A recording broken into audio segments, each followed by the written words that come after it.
In Game of Thrones, ASOIAF are the Ironborn considered first men or Andals.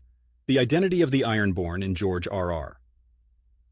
Martin's A Song of Ice and Fire universe, which sparked the wildfire success of HBO's Game of Thrones, is a fascinating cocktail of history and lore that fits with the gritty realism of the series. Their roots trace back to the first men. Now, it's clear that the Ironborn distinguish themselves from the rest of the Westerosi. They worship the drowned god. They live by the old way, which is a maritime culture steeped in reaving and raiding.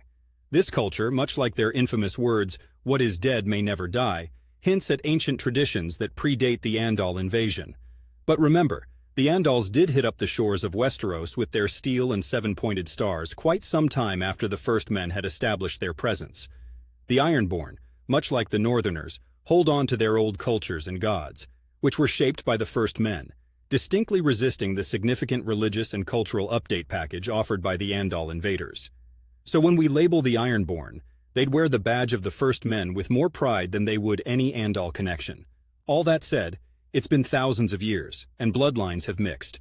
While culturally they stick closely to their first men heritage, genetically, they'd be something of a mix by the time Balon Greyjoy broods over his salt throne.